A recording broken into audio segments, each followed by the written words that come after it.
नमस्कार, हिंद लाइव में आपका स्वागत है। मानव तस्करी और बच्चों की गुमशुदगी के दृष्टिकोण से राजधानी पटना सहित बिहार के 18 जिले सर्वाधिक संवेदनशील तथा उच्च जोखिम हाई रिस्क श्रेणी में चिन्हित किए गए हैं।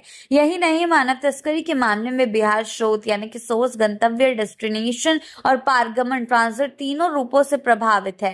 बिहार में असम, ओडिशा, पश्चिम बंगाल, झारखंड, उत्तर प्रदेश, छत्तीसगढ़ और नेपाल से पीड़ितों की तस्करी के मामले में चिन्हित हुए हैं।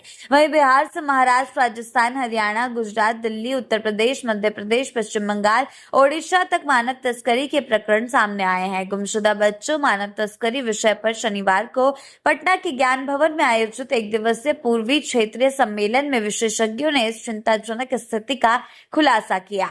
साथ ही इन तथ्यों के आधार पर प्रभावी अंतर्राज्यीय समन्वय एवं समेकित कार्रवाई की आवश्यकता जताई। इससे पहले सम्मेलन का उद्घाटन करते हुए मुख्यमंत्री सम्राट चौधरी ने बच्चों की गुमशुदगी और मानव तस्करी को गंभीर चिंता का विषय बताया और कहा कि राज्य इसके लिए खिलाफ है और जीरो टॉलरेंस की नीति पर काम कर रही है।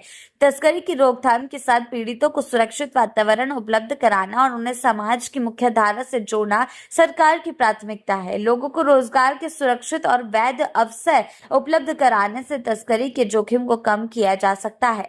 मानव तस्करी से संबंधित मामलों के लिए एसओपी तैयार करने हेतु सुप्रीम कोर्ट द्वारा गठित समिति के तत्वावधान में आयोजित सम्मेलन में सुप्रीम कोर्ट के जज न्यायमूर्ति अहसनुद्दीन अमानुल्लाह तथा पटना उच्च न्यायालय के जज न्यायमूर्ति राजीव रंजन प्रसाद और न्यायमूर्ति मोहित जे शाह ने भी अपने विचार रखे। सुप्रीम कोर्ट द्वारा गठित समिति के अध्यक्ष और पूर्व न्यायाधीश मुक्ता गुप्ता, समिति के सदस्य doctor PM Nair, additional solicitor general Archana Pathak Dave, Bihar के महाधिवक्ता एसडी संजय, मुख्य सचिव प्रत्यय अमृत, डीजीपी विनय कुमार, एडीजी कमजोर वर्ग के सुहिता अनुपम समेत बिहार, झारखंड, ओडिशा एवं पश्चिम बंगाल के राज्य नोडल पदाधिकारी, बीएसएफ, एसएसबी और आरपीएफ के नोडल पदाधिकारी मौजूद रहे। पूर्वी चंपारण, पश्चिम चंपारण, सारण, सिवान, किशनगंज, अररिया, पूर्णिया, कटिहार, गया, नालंदा, पटना, वैशाली, मुजफ्फरपुर, सीतामढ़ी, मधुबनी, दरभंगा, मुंगेर और बेगूसराय सुप्रीम कोर्ट के न्यायाधीश अमानुल्लाह ने कहा है कि मानव तस्करी से निपटने के लिए